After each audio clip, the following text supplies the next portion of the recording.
చక్కగా బ్రహ్మం అంటే అవాజ్ఞానసుకోచరమైంది అన్నారు. సర్వవ్యాపం అంటున్నారు, సచ్చిదానంద స్వరూపం అంటున్నారు. ఉన్నది బ్రహ్మం ఒక్కటే, రెండోది లేదంటున్నాం. సృష్టి బ్రహ్మంలో ఉంది అని తెలియబడుతుంది. చక్కగా హాయిగా సకల సరాసరి జగత్తు సృష్టి 14 లోకాలు బ్రహ్మంతో తయారైనవి కదా. దాని స్వరూపం గురించి మనకు తెలియబడతాను కదా. ఆలోచించమ్మా, ఆలోచిస్తే అన్నీ అర్థమవుతుంది. నువ్వు అటువంటి ఆలోచించుకో. ఎంతసేపు నీ సంసారం ఆలోచనలు ఆలోచింటే బ్రహ్మత్వం నీకు ఎలా సిద్ధింది? సంసార ఆలోచనలు కొద్దిసేపు ఆ పని గురించి అప్పటికప్పుడు అనేసుకుని ఆలోచించి వదిలేయి. మిగిలినంత నీ బ్రహ్మత్వంతో ఎలా ఉండాలో ఆలోచించుకో. ఈ సకల చరాచర జగత్తు ఎలా పుట్టింది, ఎలా వచ్చింది? 14 లోకాలు అంటున్నారు, ఎలా తయారైనవి? ఇదంతా బ్రహ్మే కదా. ఆ లోకానికి వెళ్ళినా ఈ లోకానికి వెళ్ళినా మన పాపుణ్యాన్ని బట్టి లోకాలకు వెళ్తామని చిన్నప్పుడే తెలిసింది కదా. దాని గురించి మనం ఆలోచించాలి. తత్వవిచారం, బాగా తత్వవిచారంతో ఉండిపోవాలి. అప్పుడు మనకి ఏంటి మనకు తెలియబడుతుంది అన్నమాట. ఇది అఖండంగా ఉంది, హాయిగా. మరి ఎలా ఉందంటే సాకారంగానే ఉంది, నిరాకారంగానే ఉంది. ప్రతిదీ ఖండంగానే ఉంది, మరి అఖండంగానే ఉంది. ఇలాగ జగత్తు ఎలా ఉందంటే ఇదంతా జగత్తు భావం తెలుస్తాను. కొద్దిసేపు నిజం తింటాను, కొద్దిసేపు మాయ అని తింటాను. కొద్దిసేపు జగత్తు ఉందని తింటాను, కళ్ళు మూసుకుంటే జగత్తు లేదని తింటాను. ఇలాగ చర్చించుకుంటా ఉండగా ఒక మాటలో చెప్పాలంటే మాటలా అలాగా నేను ఎవరిని అన్న కాడికి వచ్చింది. ఆత్మే నేను, దేహం నేను కాదు అన్నదానికి బలపడిపోయింది. అలాగా నీ కన్ను నువ్వు చూడగలవా, నీ ఈపుని నువ్వు చూసుకోగలవా అనేది మనం తత్వవిచారం ద్వారా తెలుసుకున్నాం. నేను నిజంగా తత్వవిచారం ద్వారా తెలుసుకున్నాను కాబట్టి ఏంటి ఇది ఎలా ఉంది? మాయ అంటే ఏంటి? కొద్దిసేపు ఉండి కొద్దిసేపు ఉండదు, ఎండమావుల్లో ఉంది.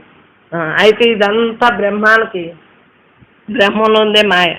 బ్రహ్మం కంటే వేరు కాదు. మాయకి బ్రహ్మం కంటే వేరే ఉనికి లేదు. బ్రహ్మం సర్వవ్యాపకం కాబట్టి మాయ కూడా బ్రహ్మంలో ఉంది. అంతలా నిండిన బ్రహ్మే, ఆ బ్రహ్మంలోనే మాయ ఉంది. బంగారానికి రాకెళ్తే వస్తువులు ఎలా తయారైనయో మనం కూడా అలా సృష్టింపబడ్డాము అనేది తెలియబడుతుంది 3 పదార్థంలో. ఇంకా బ్రహ్మం మాయ కంటే వేరు కాదని తెలిసింది కదా. చక్కగా ఆనందంగా మాయ గురించి తెలుసుకున్నాం. మాయ గురించి తెలుసుకోగా మాయ అంటే ఏంటి? కొద్దిసేపు ఉండి కొద్దిసేపు పోయింది. కొద్దిసేపు సరదాగా ఉంటాను, కొద్దిసేపు ఏడుతుంటాను. కొద్దిసేపు శక్తిగా ఉంటాను, కొద్దిసేపు క్షీణించేస్తాను. చిన్నప్పుడు ఉన్న శక్తి ఇప్పుడు లేదే. అంతే. చిత్త యొక్క శక్తియే మాయ. బ్రహ్మానికి సత్తు, చిత్త, ఆనందం 3 లక్షణాలు ఉన్నాయి కదా.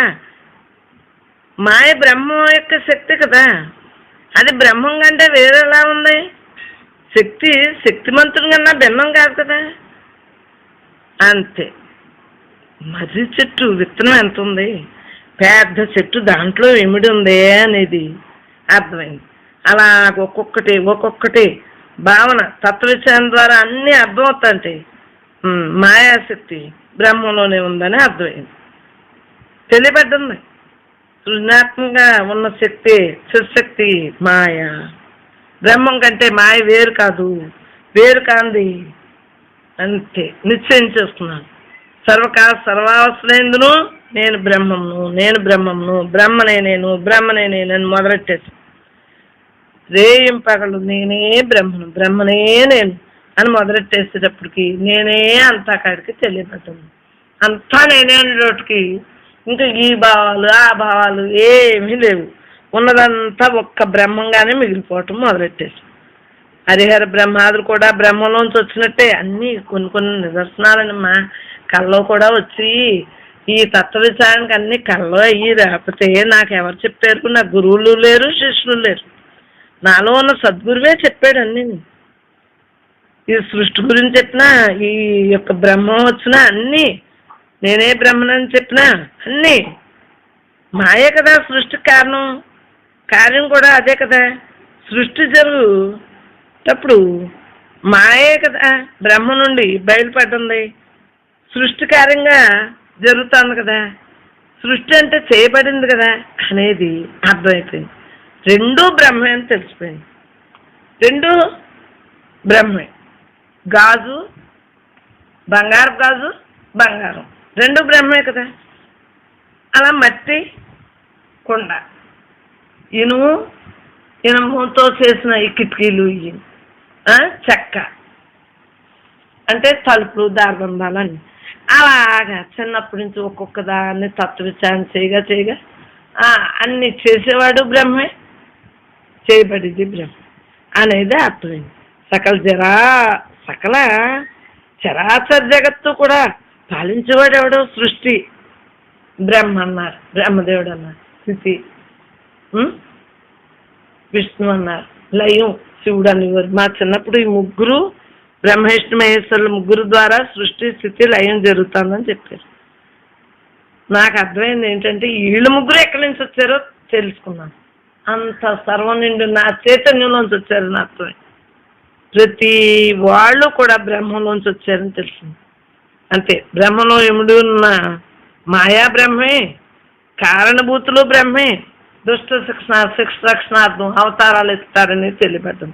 అలా నెమ్మదిగా బ్రహ్మలో మాయ ఉంది, మాయ సృష్టిగా పరిణమించింది, బ్రహ్మే సృష్టిగా పరిణమించినట్లు బ్రహ్మ కలుగుతుంది. వాస్తవానికి బ్రహ్మం వేరొక దాన్ని కారణమే లేదు, అద్వితీయం. రెండో వస్తువు లేదమ్మా, ఏకైక మహాపదార్థం. రెండో వస్తువు లేని బ్రహ్మానికి కారణం ఏంటి? బ్రహ్మం ఇంకో చోట లేదు, అంతటా నిండుంది. ఆ చోట ఈ చోట లేదు, దానికి సావు లేదు, పుట్టుక లేదు. పూర్వం ఉంది, ఇప్పుడు ఉంది, ఎప్పుడు ఉంటుంది. మనం పోయాకనే ఉంటుంది, మనం పోక ముందు ఉంది, సృష్టి పుట్టక ముందు నుంచి ఉంది అని తెలుసుకున్నాం తత్వ విచారణ ద్వారా. ఎంతసేపు కూడా ఎప్పుడు ఉండేది, నాశనం లేనటువంటిది పదార్థం బ్రహ్మ అని తెలియబడ్డాం. బ్రహ్మ ఉన్నదే ఉంది, మాయా సర్వవ్యాపకమైంది, బ్రహ్మమే అని గుర్తించేసుకున్నాం. మాయ తెలిసిపోయింది. మాయను గుర్తించడంతో బ్రహ్మం ఇంకా గుర్తింపు మొదలెట్టేసింది. బ్రహ్మజ్ఞానం కలిగిన వెంటనే బ్రహ్మాన్ని గుర్తించిన వెంటనే మాయ ఎంతసేపు ఎలా పారిపోయింది. నేను పరమాత్మ అనేటప్పటికి మాయను హర్షించేది కాబట్టి పలాయనించింది. ఎంతసేపు నిత్యమైంది, శాశ్వతమైంది, సత్యమైంది అని తెలియబడుతుంది. మరి మాలోంచే అన్ని వాక్యాలు వెలువడుతున్నాయంటే బ్రహ్మంగా ఉంటేనే కదా వాక్యాలు వెలువడుతున్నాయి. మాయలో లేను కాబట్టి బ్రహ్మంగా ఉండబట్టి లోపల నుంచి వాక్యాలు సద్గురువు చెబుతున్నాడు. లోపల ఉన్న బ్రహ్మే మాట్లాడుతుంది చక్కగా. సత్యం బ్రహ్మం, అసత్యం మాయ అని తెలియబడ్డింది. ఒకే వస్తువు సత్యం, మాయ ఎలా ఉంది అసత్యంగానే కనిపిస్తాం. మరి బ్రహ్మం సత్యంగా ఎప్పుడూ ఉంటుంది హాయిగా. ప్రతి ఒక్కళ్ళు బ్రహ్మం కంటే వేరు కాదు, నిత్యమైంది, శుద్ధమైంది, ప్రతి ఒక్కళ్ళు శాశ్వతమైంది బ్రహ్మం. సత్యవస్తు బ్రహ్మం, అసత్యవస్తు అంతా శరీరాలన్నీ అసత్యమే, అవయవాలన్నీ అసత్యమే, దేహంలో ఉన్న పాత్రలన్నీ కూడా కొన్నాళ్ళు చిన్నప్పుడు చిన్నగా ఉన్నాయి, పెద్దప్పుడు పెద్దగా ఉన్నాయి, ఆ తర్వాత మొసలు వస్తాయి. ఏంటని గ్రహించుకున్నాను. మాయ బొమ్మనంతా విస్తీకరించుకుంటే ఈ దేహం అంతా మాయ బొమ్మని తెలియబడ్డింది. ఒకప్పుడు ఉంటుంది, ఒకప్పుడు ఉండలేదు. మాయ అనేది తెలియబడ్డింది. సత్వగుణం శాంతంగా ఉంది, రజోగుణం నేను నేను దేహం నేను అని ప్రగల్భాలు పలుకుతాను. తమో గుణం వచ్చేటప్పటికి ఇంకా స్వార్థం, నేను సుఖపడిపోవాలి, ఇంకా స్వార్థం మొదలైపోతాను అని అలా ఒక్కొక్కటే తెలియబడుతుంది. హాయిగాని నేను పరమాత్మ అన్న భావంతో ఉండిపోవటమే అని తెలిసాక ఇంకేముంది. మాయ గురించి మాయం చేసేసాం.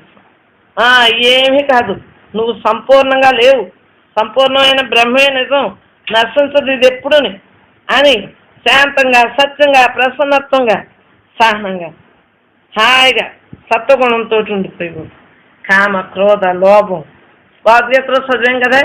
కోరిక వల్లనే క్రోధం కలుగును, క్రోధం వల్లనే విస్మృతి కలుగును, విస్మృతి వల్లనే బుద్ధినాశము, బుద్ధినాశమే సర్వనాశనం, శ్రద్ధగా వినుమోయి పార్థ యోచించానేలా అని భగవద్గీతలో చదివి చెప్పి కామ క్రోధ లోభ మోహ మదవత్సరులు అరిచేత్రోగాలు ఇవన్నీ నాశనం అయిపోయింది. ఇవన్నీ కోరికలు పుట్టలో చంచలత్వం, రజోగుణం చాలా కష్టం, సత్వగుణమే సుఖం శాంతంగా ఉండొచ్చు, తమో గుణం అంటే నిద్ర సోరిపోతాను, ఇంకా అలసత్వం రేపు చేద్దాం, రేపు రేపు రేపు అంటూ ఉండిపోతాం అనమాట. అజాగ్రత్తగా ఉంటాం. ఇదేంటి నేను పరమాత్మ అని ఎంతసేపు కూడా జాగ్రత్తగా నా జీవితం అంతా ఒక్క సెకండ్ కూడా వృధా చేసుకోకుండా హాయిగా ఉన్నా. మోహంతో లేను. మోహం అంటే భ్రమని తెలుసు, అవివేకం అని తెలుసు, ఉన్నది లేనట్టు ఉంటుందే, లేనిది ఉన్నట్లు ఉంటుంది. భ్రమమ్మ చిత్తం, చిత్తశాంతుల్యం మోహం, నా ఓళ్ళే నిజం అనుకోవటం మోహం, మమకారంగా ఉండటం మోహం. మాయా లక్షణాలు ఎలా ఉండాలి? సత్యం ఏమి ఉండదు, అసత్యంగా ఉంటుంది. ఏంటో కొద్దిసేపు నిజం ఉంటుంది, కొద్దిసేపు అబద్ధం ఉంటుంది, అవివేకంతో ఉంటుంది, గాఢంగా ఉంటుంది. గాఢ చీకటి మాయ, తమస్సు, విద్య మాయ, అవిద్యమో భగవంతుడు. మాయ అవిద్యని మరి భగవంతుడేమో అంటే ప్రకృతి, అవిద్య, విద్య అన్నీ భగవంతుడే. మాయ ఎలా ఉంది? కొద్దిసేపు ఉండి మాయమైపోతాం. ఎండమావుల్లో ఉంది అంటే బ్రహ్మత్వంతో ఉంటే ఎలా ఉండేది? బ్రహ్మత్వం తెలియబడ్డది. మాయని పక్కకు తొలగించాలి. ఇదేం నేను కాదు, నేను పరమాత్మే అని నిర్ధారించేసుకోవాలి. అవ్యక్తంగా ఉండాలి. వ్యక్తంగా దేహంతో ఉన్నాం, లోపల ఉన్న భగవంతుడు అవ్యక్తంగా ఉన్నాడు అని సమస్త పదార్థాలు కల్పించినయే కదా, ప్రకృతిలోంచే వచ్చినాయి కదా. మరి కల్పాంతరాన్ని విలీనం పొందేస్తాయి అని చెప్పారు. మాయ ప్రళయం వస్తుందన్నారు, మాయ నశించిపోతుంది. మరి ఎప్పుడు ఉండేది ఆ శక్తి, అనంతమైన శక్తి అలాగే ఉండిపోతుందని అర్థం. జ్ఞానం ద్వారా మనకి అజ్ఞానం నాశనం అయిపోతుంది. అజ్ఞానం ఇంకెందుకు వస్తుంది? నేను పరమాత్మ అంటే బ్రహ్మం వల్లనే చైతన్య శక్తి తెలియబడుతుంది. బ్రహ్మం ప్రకాశవంతమైన తెలియబడుతుంది. మాయ అంటేనేమో ఎంతసేపు కూడా కొద్దిసేపు ఉండి కొద్దిసేపు మాయమైపోతామని చెప్తాను. సృష్టి అంతా కూడా భగవంతుడు శక్తి ద్వారా జరగబడింది. ఎంతసేపు ఆయనదే, ఆయనలోని అన్నీ. బ్రహ్మానికి ఎంతసేపు వ్యాప్తి చెంది ఉండటమే బ్రహ్మాండం. బ్రహ్మం ఏంటి? మాయలోనే సృష్టికర్తలు, సృష్టింపబట్టాలు అన్నీ ఉన్నాయి. బ్రహ్మానికి ఏమున్నాయి? అవయవాలు లేవు, ఏమి లేవు, మార్పు చెందదు. ఎంతసేపు కూడా చైతన్యంతో, ఆయన యొక్క శక్తితోటి, చైతన్య వ్యాప్తం ఉన్న మాయ సృష్టింపు. బ్రహ్మం సాక్షిభూతుడు. బ్రహ్మానికి కర్తృత్వం లేదు, భోక్తృత్వం లేదు, రెండో వస్తువు లేదు కదా. అందు గురించి సాక్షి మాత్రుడుగా అలా ఉండిపోయాడు. చరాచర జగత్తు, ప్రాణికోట్లు అన్నీ ప్రకృతి వల్లనే కదా. ప్రకృతి బ్రహ్మలో ఉందే కదా. జడమగు ప్రకృతిలో చైతన్య రూపంలో పరమాత్మ ఉండబట్టే కదా ఆ చెట్లు వృద్ధి అవటమే కాదు, కొండలు, గొట్లు, నదులు, ప్రవాహాలు, ప్రతిదీ ఏది చూడు బ్రహ్మ యొక్క కలయిక చేతనే కదా సృష్టి జరుగుతుంది అనేది మనకి తెలియబడుతుంది. ఎంతసేపు కూడా ఆత్మ ప్రకాశంతో అన్నీ జరుగుతున్నాయి. విశ్వమంతా ప్రకాశవంతంగా ఉంటాను. జడమైన సృష్టి బ్రహ్మ చైతన్యం వల్లనే ప్రకాశిస్తాను. ఎంతసేపు మాయ అంటే ఏంటి, దైవం అంటే ఏంటి తెలియబడుతుంది. మాయ అనే పదం లోక వ్యవహారంలో వేరుభావంతో ఉపయోగించబడతాం. ఏంటి మాయ అంటే? మోసం చేయటం అంటారు, అదృష్టం అవటం అంటారు. మాయ అనే పదాన్ని మాయమైపోయిందంటారు. కానీ శాస్త్రంలో ఏంటి?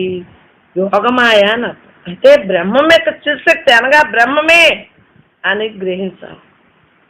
లోకులు ఆరాధించే సృష్టి స్థితి లయకారులైన అమ్మవారిని, మహాశక్తివంతమైన దేవిని, నిరాకార స్వరూపమైన మాయని అన్నీ మనం అర్థం చేసుకుంటాం. అమ్మవారే కదా ప్రకృతి అంటున్నాం.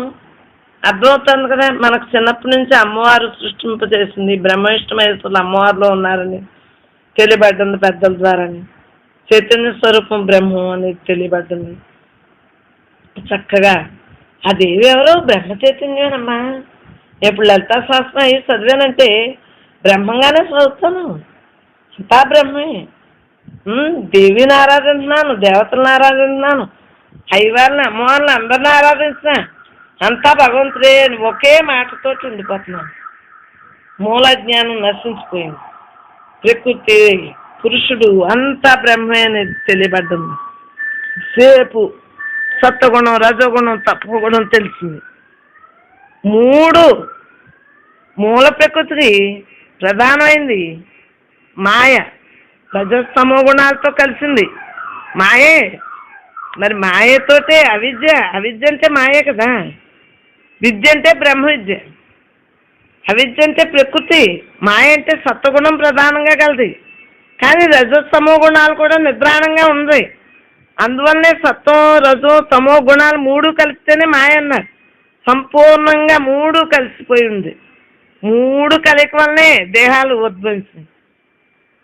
చైతన్యం అనే దానికి ఏమీ లేదు. సంపూర్ణంగా చైతన్యవంతంగా ఉండి హాయిగా ఉంటుంది. దానికి ఏమి రూపం ఉందా, నామం ఉందా, క్రియ ఉందా? మహామాయ అంటే మూల ప్రకృతి నుండి సృష్టికి ఉద్భవించింది. అది మహామాయమ్మ, మూల ప్రకృతి. ఎంతసేపు కూడా బ్రహ్మ యొక్క శక్తి ప్రకృతి. ప్రకృతిని మాయగా భావించి ప్రకృతి సౌందర్యం పట్ల విముక్తి చెందుతారు. ఎందుకంటే కొద్దిసేపు ఉండి కొద్దిసేపు నశించేదే కదా అని సాధువులు అయ్యి ఎలా ఉంటున్నారంటే మాయని తొలగించేసుకుంటూ ఉంటారు. నాకు మాయతో పనేంటి అని ఆత్మతత్వం పూర్ణాత్మగా నేను ఎప్పుడు ఈ సర్వ జగత్తు సృష్టికి పూర్వం ఆత్మ పూర్ణాత్మగా ఒకటిగా ఉంది కదా, ఏమీ లేదు కదా, పూర్ణాత్మే లోకాలను సృజింపజేసింది కదా అని మహానుభావులందరూ కూడా అలాగే ఉండి కేవలం చైతన్య మాత్రంగా హాయిగా ఉండిపోతారు. బ్రహ్మం ఆలోచించడం మొదలుపెట్టేటప్పటికి, ఆలోచన చేసేటప్పటికి సృష్టి గురించి చెప్పుకున్నాం, మాయ గురించి చెప్పుకున్నాం, బ్రహ్మం గురించి చెప్పుకున్నాం. ఎంతసేపు సృష్టి కార్యం మొట్టమొదట మార్పు ఎలాగా శుద్ధ సత్వగుణాలు ప్రధానమైన మాయ. ఈశ్వర చైతన్యం జడంగా ఉండి నిద్రాణంగా ఉన్న రజస్తమో గుణాల్లోనికి వ్యాపించడం వలన చైతన్యవంతమై త్రిగుణాత్మకమైన అవిద్య ప్రకృతి ఏర్పడిందని మహానుభావుల ద్వారా మనకు తెలియబడుతుంది. సృష్టి కార్యం చేయ నిమిత్తం ఇదంతా బ్రహ్మే వ్యాప్తి చెందిందని తెలియబడతాం. నిరుకారమైన బ్రహ్మ చైతన్యమే తనలోనే ఉంది, అందరిలోనే ఉంది. కానీ దాన్ని తొలగించుకోవటం మనకు తెలియబడుతుంది. నేను పరమాత్మ అనే భావం ద్వారా మనకి తెలుస్తుంది.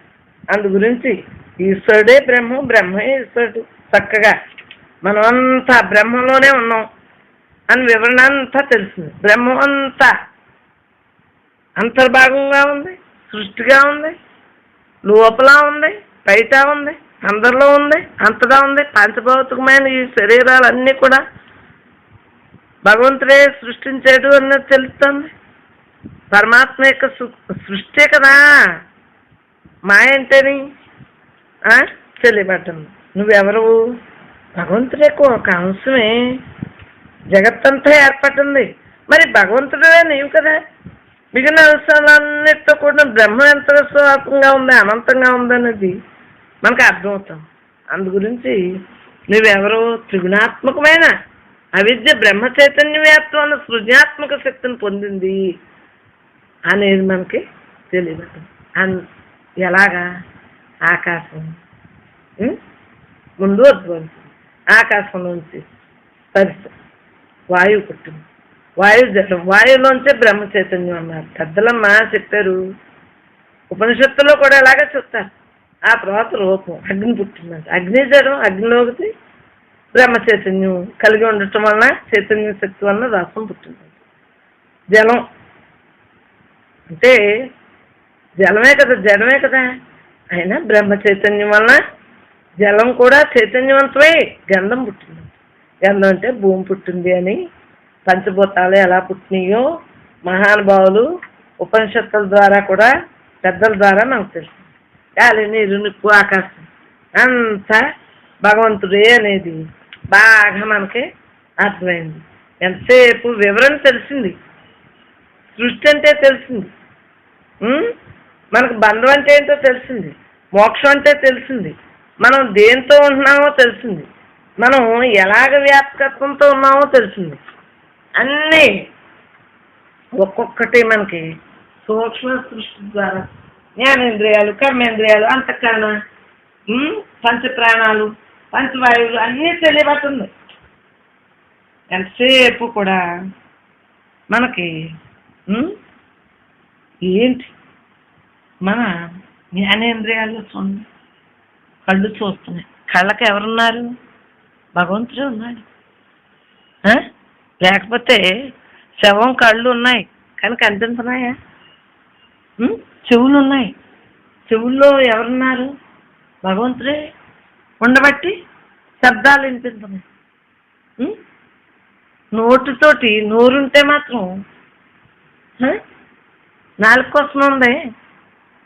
మరి భగవంతుడు కొండ నాకు ఎంతమంది నోరు లేదు, మగోళ్ళు ఎలా ఉన్నారు? మనకు అన్నీ ఎలా భగవంతుడే తోడుగా ఉన్నాడు అనేది తెలియబడతాం. చూసేది, వినేది, మాట్లాడేది, చేసేది సేపు నిష్కామ కర్మతో ఉండిపోతున్నాం. కర్మను వదిలేయటం కాదు, కర్మ చేస్తానే నిష్కామ కర్మ అంటే దాని ఎందుకు ఫలితాన్ని ఆశించట్లేదు కాబట్టి చక్కటి యోగం జరుగుతుంది మనకి. అంతసేపు విషయాలు కూడా లేదు, విషయాలన్నీ దుఃఖానికి మూలం అని తెలిసింది. చక్కటి తత్వంతో వివేకవంతంగా ఉండగలుగుతున్నాం. కల్మషాలు నీకు ఎందుకే, భేదభావాలు నీకు ఎందుకే, మనసు సేపు నిగ్రహించి అన్ని తానే అనుకో. అది ఋష్యత్వం అంటే ఏంటి, బ్రహ్మత్వం అంటే ఏంటి, మోక్షం అంటే ఏంటి, నిర్వాణం అంటే ఏంటి, అలా ఉండిపోవటమే. ఎంతసేపు నా లోపలే ఆనందంతో ఉండిపోతున్నాం. తనతో ఆనందమే, మనలోని ఉన్న తత్వంతో జ్ఞానజ్యోతితో ఉండటమే, బ్రహ్మస్వరూపంగా ఉండటమే. అదేనమ్మా మోక్షం అంటేని. నీతో నువ్వు ఉండటమే మోక్షం అంటేని, విడుదలే మోక్షం అంటేని. అంటే విషయాలేందు తగులుకోవట్లేదు, బాహ్య విషయాలు గొడవే లేదు, నీతో నువ్వు ఉండిపోతున్నావు. క్షణిక సుఖాలు గొడవ లేదు, అంతర్ సుఖంతో ఉండటమే, అసలైన సుఖంతో ఉండటమే వివేకవంతుడని. మనం బ్రహ్మను మహా తెలివైన వాళ్ళు అదే పట్టుకున్నాం. బ్రహ్మత్వమే మనకు కావాలని తెలుసుకున్నాం, హాయిగా ఉండిపోతున్నాం. ఇంకా మళ్ళీ ఈ గొడవ ఏమీ లేదు. ప్రతి దాన్ని సమర్థవంతంగా చేసుకో, సుఖపడతాం. మనం యోగులు అమ్మా, యోగులు బ్రహ్మత్వంతో ఉన్నాం, స్థిరమైన బుద్ధితో ఉన్నాం కదా. భ్రాంతి గీంతి ఏమీ లేదు, బ్రహ్మత్వంతో ఉంటవే మనకి ఇష్టంగా ఉంటాం. బ్రహ్మజ్ఞానంతో ఉంటవే మనకి ఇష్టంగా హాయిగా ఉంటున్నాం. ఈ మామూలు వాటితో తగులుకోవట్లేదు, ఊరికే ఏదో ఎవరు ఎలా ఉంటే అలా ఉంటున్నాం అంతే. ఆత్మతోటే రమిస్తున్నాం కానీ ఆత్మ ఉండే సుఖాన్ని పొందాక బాహ్య సుఖం ఎవరికి కావాలి, కానీ బాహ్య సుఖం కూడా కావాలి దేహానికి. అందు గురించి విశ్రాంతి కావాలి దేహానికి, అన్నీ కావాలి కానీ దాంట్లో తగులుకోవట్లేదు. బ్రహ్మత్వంతో ఉండిపోతున్నాం, యోగంగా ఉండిపోతున్నాం, అనంతమైన ఆనందాన్ని పొందుతున్నాం. దేహానికి దేహం పనులు చేయకపోతే అది మాత్రం ఎలా కుదురుతుంది? ఆత్మానందం ఆత్మానందమే. దేహానికి కూడా అన్నీ చక్కగా చేయాలి, చేసి దాన్ని కూడా సుఖపెట్టాలమ్మా. ఎంతసేపు కూడా ప్రతి ఒక్కళ్ళలోని భగవంతుని చూడు, అదే బ్రహ్మత్వంతో ఉన్నట్టు. సమస్థితి అంటే అదే. సమస్థితి అంటే ఏమీ కాదు, అందరూ తానుగా ఉండటమే సమస్థితి. బ్రహ్మం అన్నిటా సమస్థితిగానే ఉంది, అందరూ బ్రహ్మంలోనే ఉన్నారు కదా అన్న భావంతో ఉండు. జ్ఞానం అంటే అదమ్మా, పరమాత్మ జ్ఞానం అంటే హాయిగా ఉండటమే పరమాత్మ జ్ఞానం. ఆత్మలోనే మన బుద్ధిని నిలిపేస్తాం కదా, ఆత్మభావంతో మనం ఉండిపోయాం. ఇదే ఆఖరి లక్ష్యంగా పెట్టుకున్నాం, ఆత్మధ్యానంతో ఉండిపోతాం. ఇంకేముంది, మనం ఇంకా జన్మలకు రాము, పొందుతాం, బ్రహ్మత్వాన్ని పొందుతాం, బ్రహ్మత్వంగా మిగిలిపోతాం. శేషం పూర్ణమద పూర్ణమిదం, శేషం సున్నా అంటే పూర్ణత్వంతో ఉండిపోతాం. పూర్ణమద పూర్ణమిదం పూర్ణాత్ పూర్ణముదచ్యతే పూర్ణస్య పూర్ణమాదాయ పూర్ణమేవావశిష్యతే. చక్కగా హాయిగా ఆనందంతో జ్ఞానం మనం ప్రతి ఒక్కరు జ్ఞానం అమ్మ, జ్ఞానంతో కప్పబడి ఉన్నాం మనం అందరం. జ్ఞానమే మన ఆహారం, జ్ఞానమే మన దృశ్యం, జ్ఞానమే మన దిక్కు, జ్ఞానమే మన బంధువు, జ్ఞానమే మన మిత్రుడు. ఇంకా అంతా జ్ఞానం జ్ఞానం జ్ఞానం జ్ఞానం. మన ధర్మం అంతా జ్ఞానంతో ఉండాలి. శాంతి ఎక్కడ వస్తుంది? ఎప్పుడు వస్తుంది? ఎక్కడో లేదు. నీలో ఉన్న శాశ్వతమైన శాంతిని ఎప్పుడు పొందగలవు? నీవు అదే ఉన్నావు. యుక్తిగా ఉండు దేహం కానీ. అసలు యోగి కాని వాళ్ళు ఉన్నారంటే పాపం తెలియక కర్మంలో తగులుకునేవాడు అజ్ఞానం అయిపోయాడు కానీ అందరూ బ్రహ్మజ్ఞానులే. మాయపర్వంలో అలా ఉన్నారు. ఏం పర్వాలేదు. వాళ్ళు మనం అందరం హాయిగా బ్రహ్మత్వంతో ఉండగలం చక్కగా. ఎంతసేపు మానసిక కర్మలన్నీ సన్యాసించి నీతో నువ్వు ఉండు. స్వాధీనంతో ఉన్న మనసుతోటి ఉండు. నీతోటి ఏదైనా భగవంతుడే అన్న భావంతో ఉండు. సుఖంగా ఉండక ఎలా ఉంటావు? నీలోనే ఉంది సుఖం. అంతఃకరణ శుద్ధి, అంతఃకరణ శుద్ధి మనలో ఉంది. మనకి ఇంకే భావంలో లేవు. శరీరం, మనస్సు, బుద్ధి, ఇంద్రియాలన్నీ కూడా ఏ పని చేసినా సరే నేను పరమాత్మ అన్న భావంతో ఉండిపోయాం కాబట్టి మనకేమీ అండట్లేదు. పావురాకమైన నీటి బొట్లు వెళ్ళే తాకం. మనం బ్రహ్మాలం కదా. హాయిగా చక్కగా పావురాకు ఎలా అంటుకోదో నీరు అలాగే మనం సంఘంతో ఉన్నా మనకి ఏమీ అంటట్లేదు. అందరితోటి లేమా ఏంటి? ప్రపంచంలో లేమా ఉన్నాం. బ్రహ్మజ్ఞానంతో ఉంటున్నాం. ఏం చేసినా చేతులతోటే కాదు, మాట్లాడటమే కాదు, సృజించిన వాసన చూసిన మనం శ్వాస పీల్చుకున్నప్పుడే కాదు, వదిలేటప్పుడే కాదు, మనం ప్రతి ఇంద్రియాలు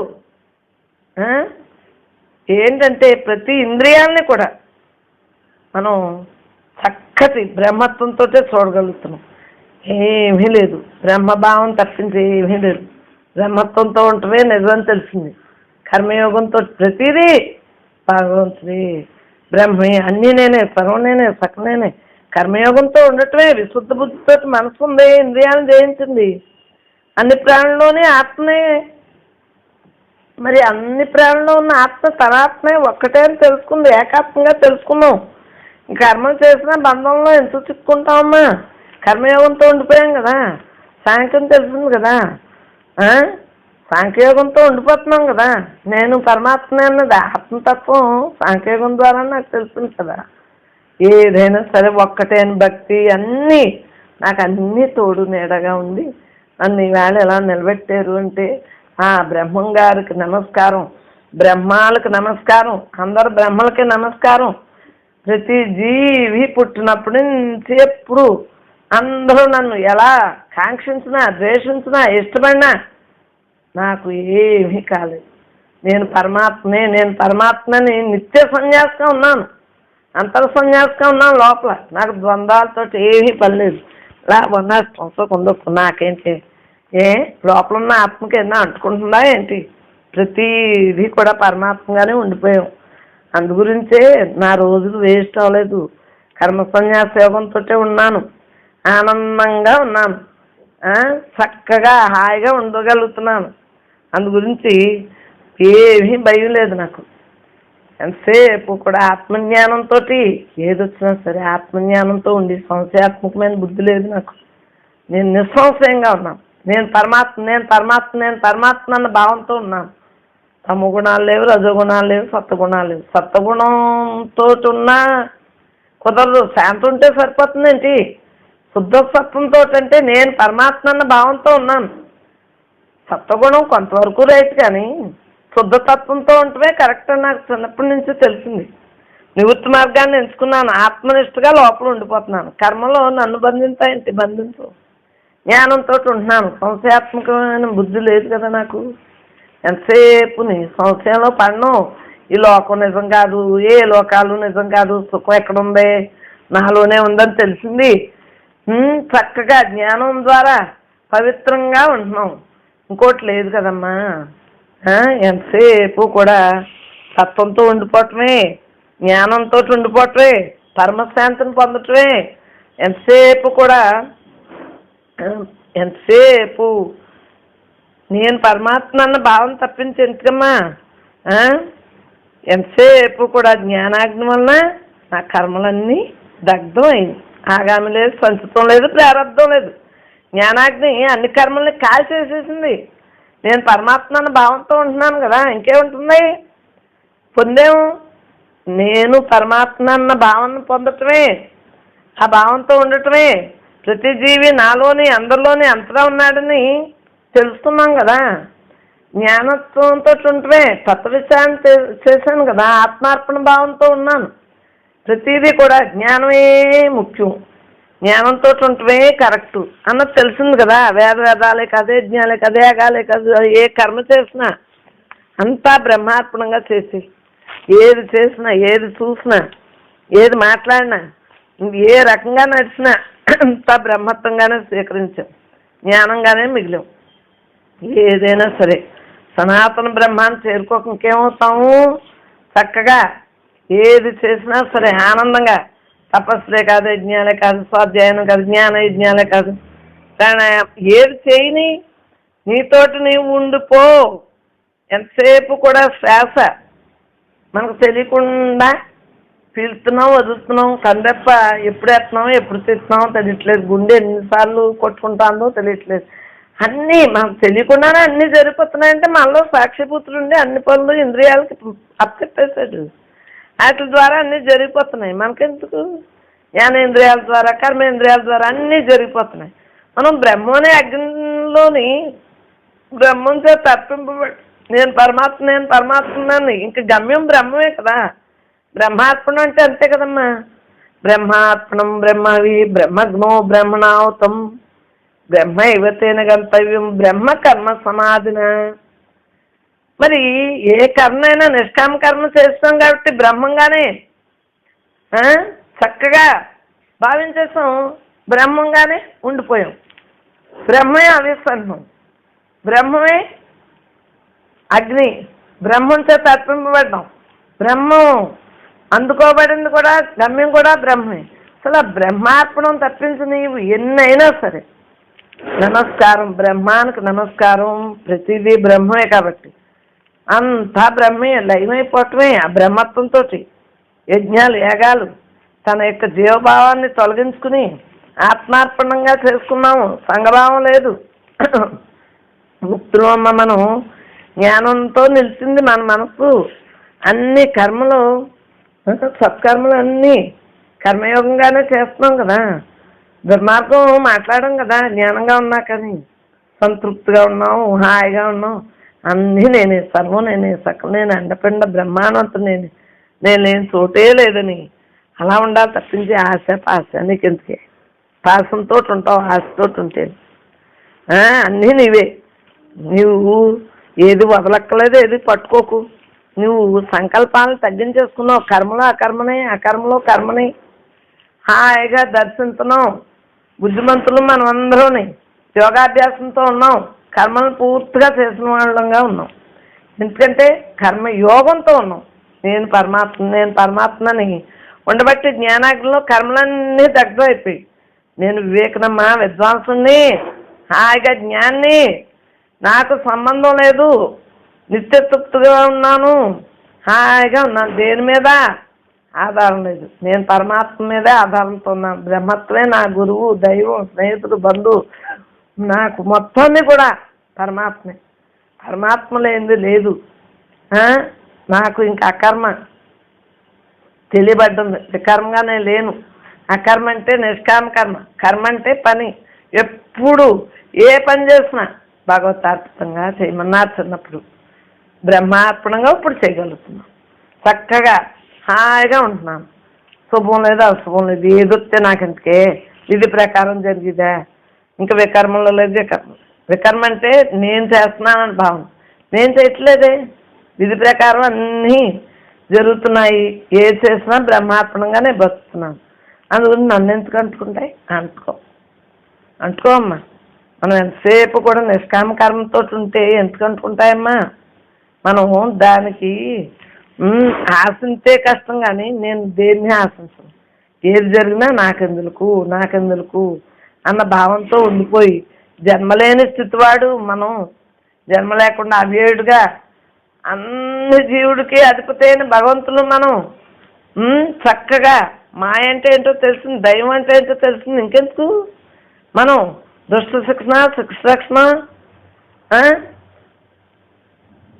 దుష్ట శిక్షణ, శిక్ష రక్షణ, ఏదొచ్చినా సరే నీ దుష్ట మనస్సు ఉందే దాన్ని శిక్షణ చేస్తుంది. దుష్ట శిక్షణ, శిక్ష రక్షణ అంటే ఆ భగవంతుడిని తోటే మనం ఉండిపోయాం, అదే రక్షణ అంటే. అందు గురించి మనం అందరం కూడా పరమాత్మ స్వరూపులుగా తెలిసింది లోపల ఉన్న మనసుని దుష్ట శిక్షణ చేసేసాం, శిక్ష రక్షణగా మిగిలిపోయాం. హాయిగా మన మనసుని లయం చేస్తాం. ఇంకెందుకు మనకు జన్మలో లేవు, కర్మలో లేవు, ఇంకంతా జ్ఞానాగ్నితో దగ్ధమైపోయింది, నిష్కామ కర్మయోగంతో ఉన్నాం. ఇంకెందుకమ్మా ఆత్మతోటి హాయిగా ఉన్నాం, ఎక్కువ తెలుసుకున్నాం, నిన్ను నీవు నిగ్రహించుకో అని లోపల ఉన్న దానికి బుద్ధి చెప్పాం. చక్కగా ఉండు, చక్కగా ఉండు, చక్కగా ఉండని చెప్పాం. ఇంకా భయమే ఉంటుంది.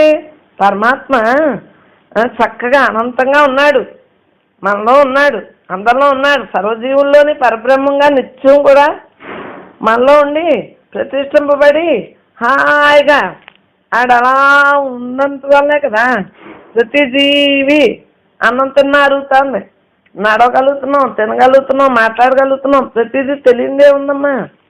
అన్నీ కూడా బ్రహ్మార్పణంగా సమర్పించేసాం. ఎవరు ఒక్క క్షణం కూడా బతిగా కర్మలు చేయకుండా ఉండలేరు కదా.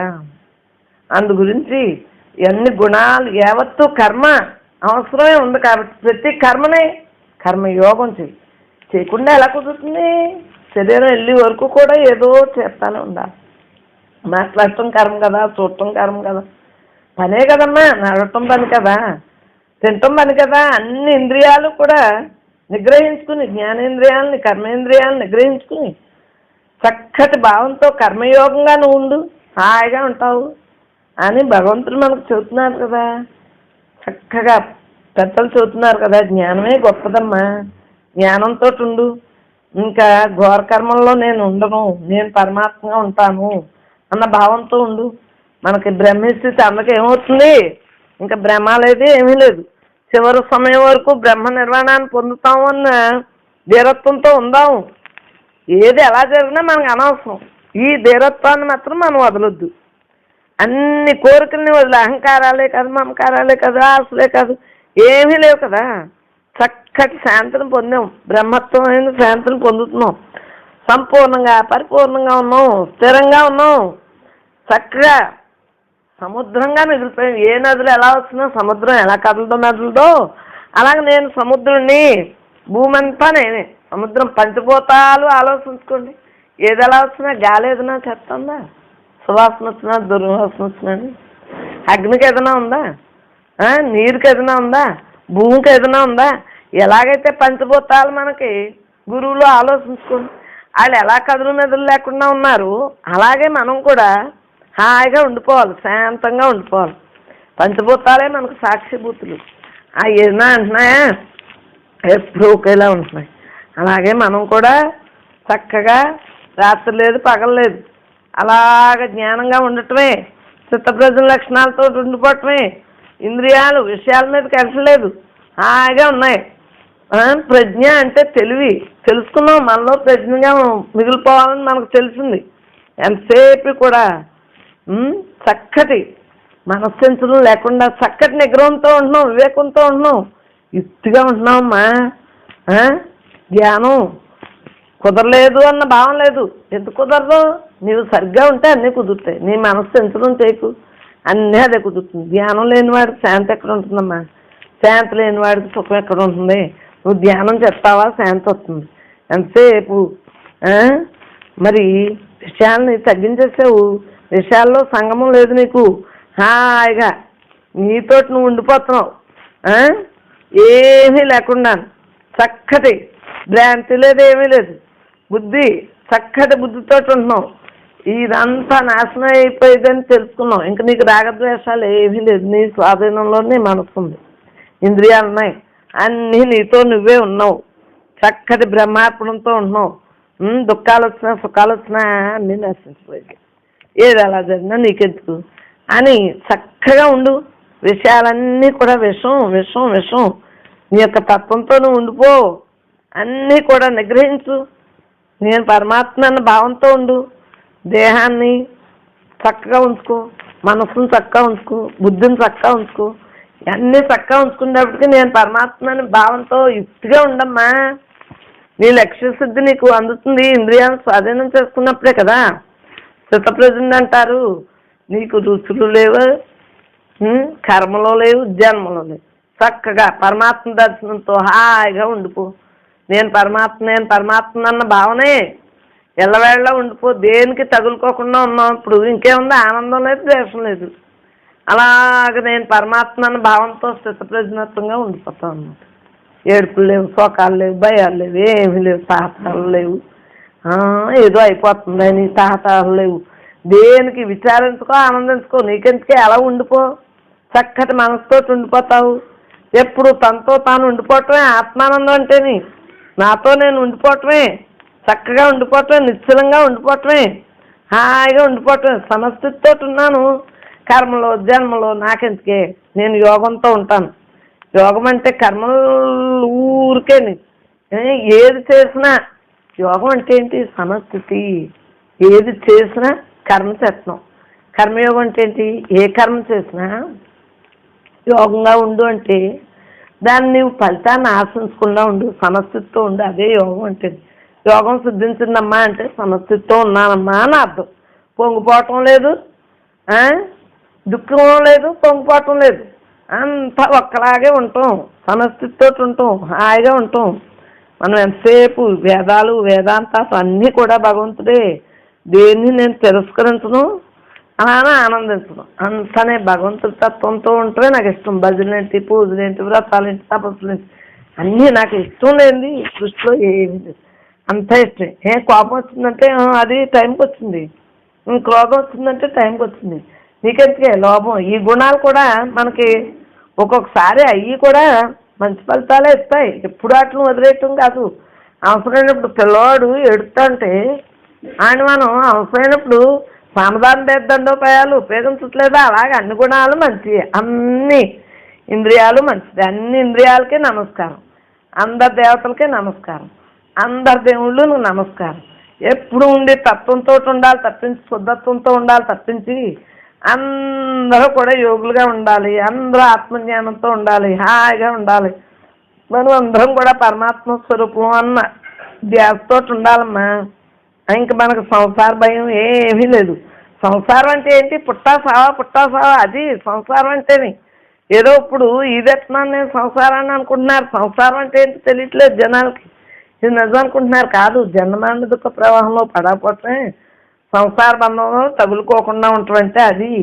నాకు ఇంక సంసారాలు లేవి, నేనేం తగులుకోనమ్మా, హాయిగా ఉండాలి అన్న ధ్యాసతో ఉంటున్నాను. ఎలా జరిగినా నాకెందుకు, నాకు మాత్రం ఈ యొక్క ధ్యాసను మాత్రం వదలకుండా పెట్టుకుంటున్నాను.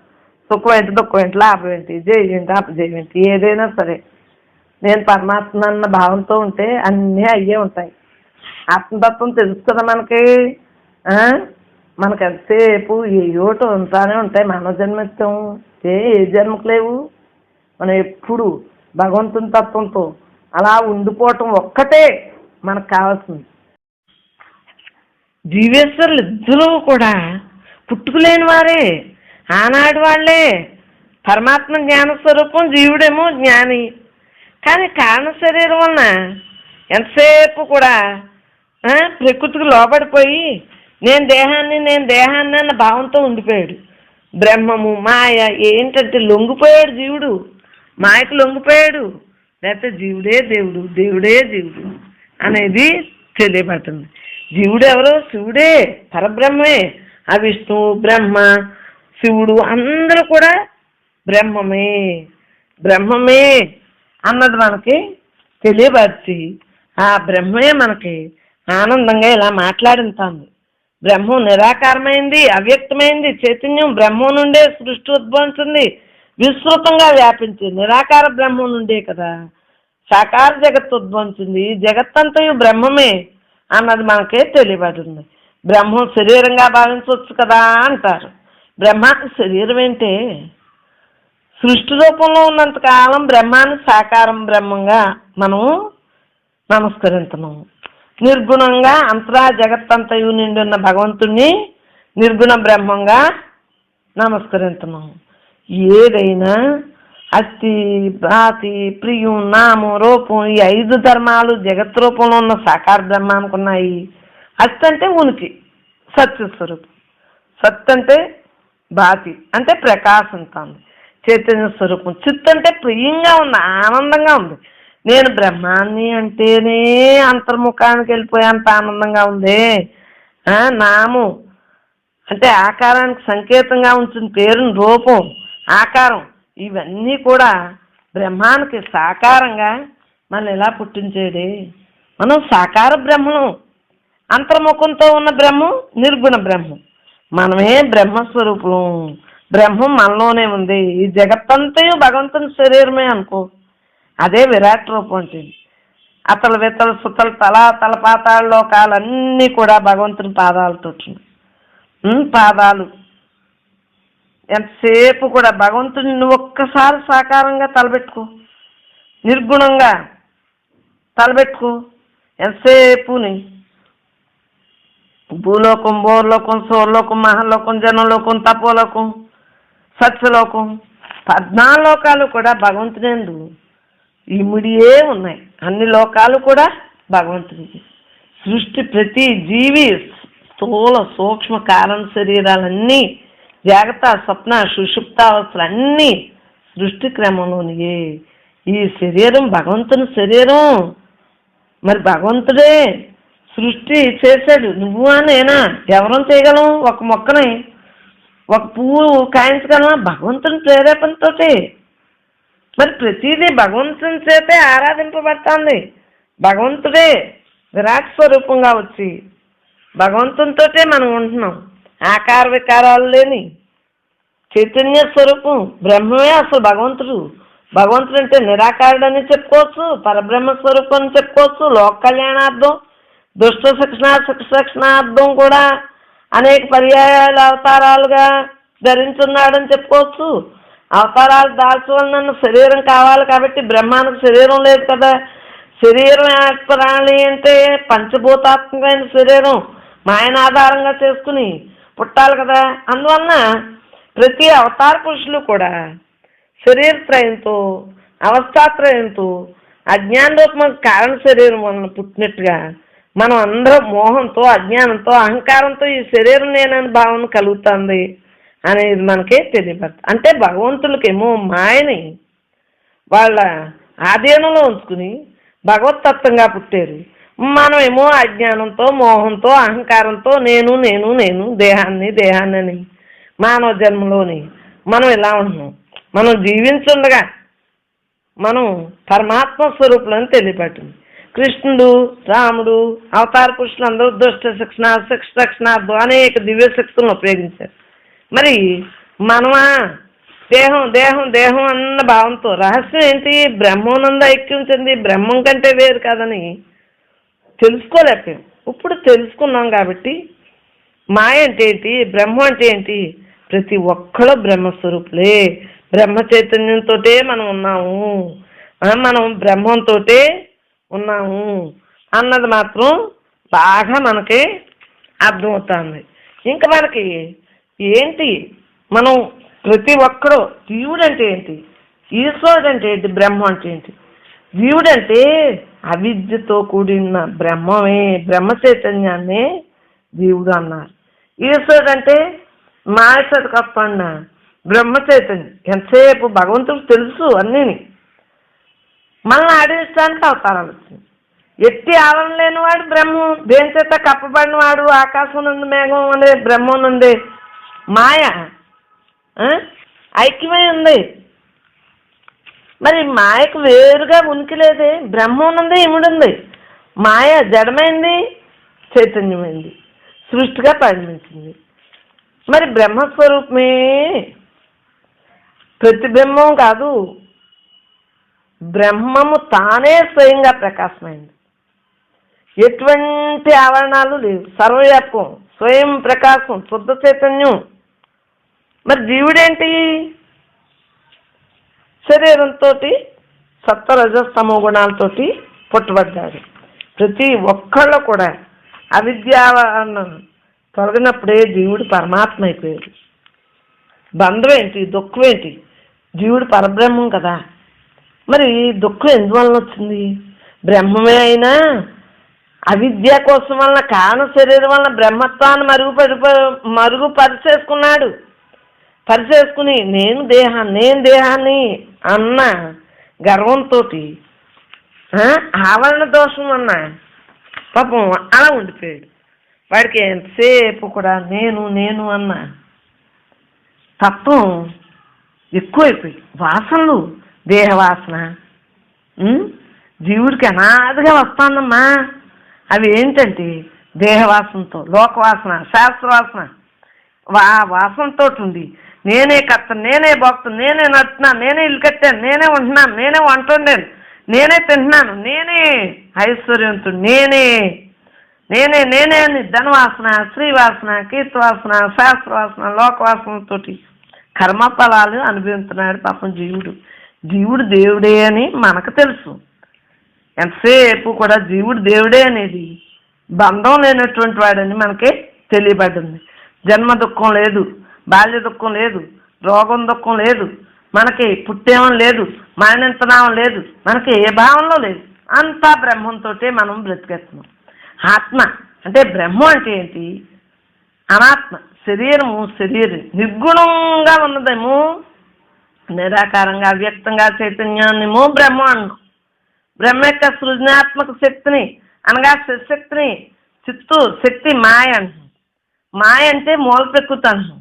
అప్రా ప్రకృతి అన్న, విద్య అన్న, అజ్ఞానం అన్న, చీకటన్న, సత్త, నానాత్మ అన్న, మిథ్య అన్న, దృశ్యం అన్న, క్షేత్రం అన్న, ఇవన్నీ పర్యాయ పదాలే.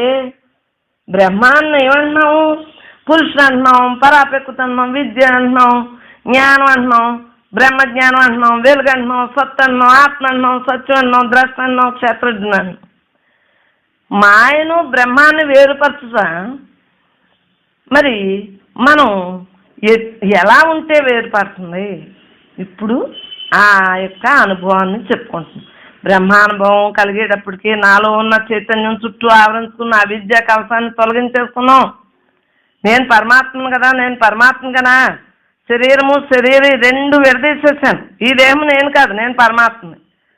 శరీరం అనాత్మ, శరీరే ఆత్మ అనేది తెలిసిపోయింది. దేహం అనాత్మ, దేహి ఆత్మ. క్షేత్రం అనాత్మ, క్షేత్రజుండు ఆత్మ. అవిద్య అనాత్మ, జీవుడు ఆత్మగా. అవిద్య అనాత్మని, జీవుడే ఆత్మని. మాయా జనితమైన సృష్టి అంటే మాయతో కూడి ఉన్నటువంటి సృష్టినేమో అనాత్మని, అంతర్యామిగా ఉన్న భగవంతుడినేమో బ్రహ్మ చైతన్యం అని ఎంతసేపు మనం చెప్పుకున్నాం.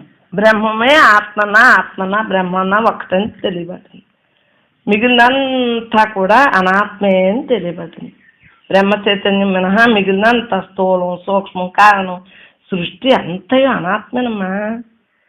ఇప్పుడు వరకు కూడా మనకి బ్రహ్మజ్ఞానానికి ఆటంకపరిచేది ఏంటో శత్రువు మనకు తెలియబడ్డంది. మాయం చేస్తాం. బ్రహ్మాన్ని అతి దగ్గరగా ఉంచుకున్నాం. దాని ప్రభావం వలన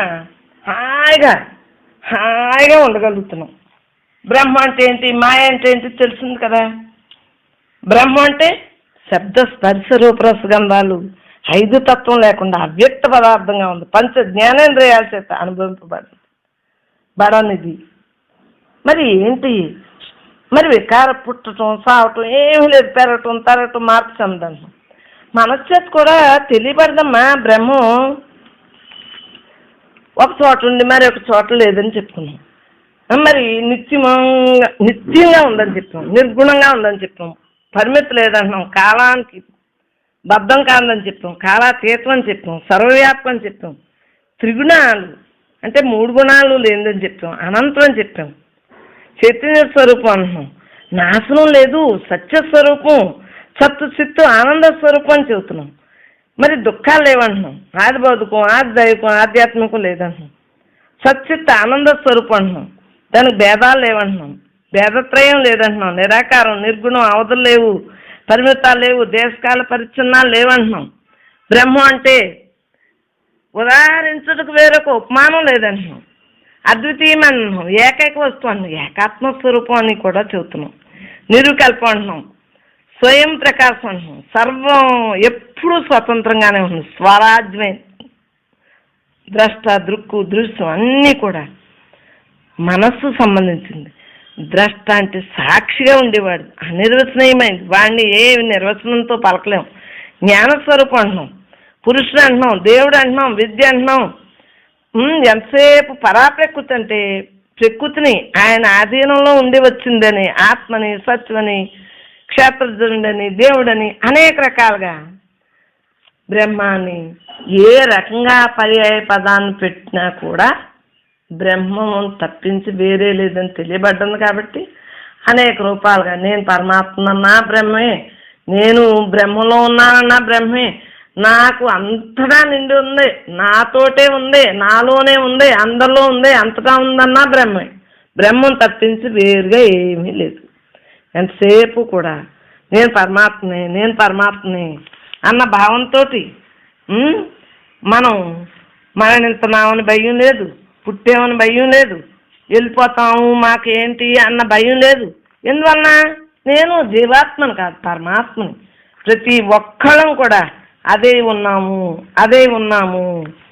ఎంతసేపు కూడా నేను పరమాత్మని, నేను పరమాత్మని అని ప్రళయం వచ్చినా భయం లేదు. బ్రహ్మం సత్యం జగత్ మిథ్య అనేది తెలియబడ్డింది, సృష్టి క్రమం తెలియబడ్డింది. ఇంకా నాకు భయం ఏంటి? అనేక జన్మల నుంచి వచ్చాను మనోకల్పితం వలన. ఇంకా భయం ఉన్నది బ్రహ్మం మాత్రమే. బ్రహ్మంలోనే కొంత భాగం నామరూపాలుగా పొందటం వలన జగత్తు అనేది వచ్చింది. సృష్టి అంతా కల్పితం అనేది మనకి తెలియబడ్డింది. సృష్టి కల్పితం అనేది తెలియబడ్డాక ఇంకా సృష్టిలో మనకు సంబంధం ఏంటి? సృష్టి గొడవ నాకెందుకు, నిరాకార నిర్గుణ పరమాత్మ అనేది తెలియబడ్డింది. ఎంతసేపు నా బుద్ధి, నా చిత్తం, నా అహంకారం, నా ఆలోచన, నా సంకల్పం అంటున్నానే, మనసు వేరు నేను వేరని అంటున్నానే. మరి శరీరం మిగిలిందేంటి? నేను ఉచ్చారణ దేనికి వచ్చింది? ఈ పంచ జ్ఞానేంద్రియాలేంటి, పంచకర్మేంద్రియాలేంటి, పంచ ప్రాణాలేంటి, మరి షట్చక్రాలేంటి, మరి ఏంటి, మరి ఏది మూలం? చివరికి శరీరం అంతా వేరువేరుగా తీసాం. ఉల్లిపాయని పొరలన్నీ పీకెత్తే ఏమైంది? ఏమీ లేదు. నావి లేవు, నేను లేదు. నేనెవరు? 24 తత్వాల కన్నా వేరుగా ఉన్న శరీరాన్న చ కానే కాదు. 25వ తత్వమైన బ్రహ్మ చైతన్యాన్ని నేను, ఆత్మ నేను, నేను పరమాత్మని అనే భావంతో నేను నేను నేను నేను బ్రహ్మాన్ని, నేను బ్రహ్మాన్ని నేను మాట్లాడుతున్నాను కదా. లోనున్న బ్రహ్మం ద్వారానే బయటికి వాక్కు ద్వారా వస్తాను. నేను పనిచేస్తున్నాను అంటున్నాను. లోనున్న బ్రహ్మం ద్వారానే శరీరం పనిచేస్తాం. నేను ఆలోచిస్తున్నాను అంటున్నాను. లోనున్న బ్రహ్మ చైతన్యం ద్వారానే ఆలోచిస్తున్నాం. ప్రతి మాట్లాడినా అంతే, ఆలోచించినా అంతే. సాక్షిగా ఉన్నాను, నేను పరమాత్మని అనేది తెలియబడ్డది. ఇంక మరి సమస్త ప్రాణ శరీరం అందు అంతర్యామిగా ఉన్న బ్రహ్మ చైతన్యమే నేనని గ్రహించేశాను. నేను అనగా శరీరం అంద కాదు, కారణ శరీరంతో వచ్చిన బ్రహ్మాత్రమే ఇదంతాని. ఎంతసేపు మనోమయ కోసం, ప్రాణమయ కోసం, విజ్ఞానమయ కోసం, ఆనందమయ కోసం మరి అన్ని కోశాల గురించి చెప్పుకున్నాం.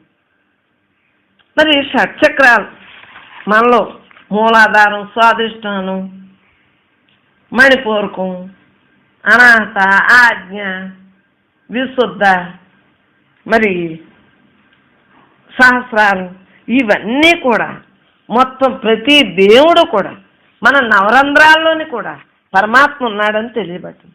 అసలు లేనిది ఎక్కడున్నాడమ్మా? ఇలా తింటున్నామంటే అరిగించేవాడెవడు? భగవంతుడే.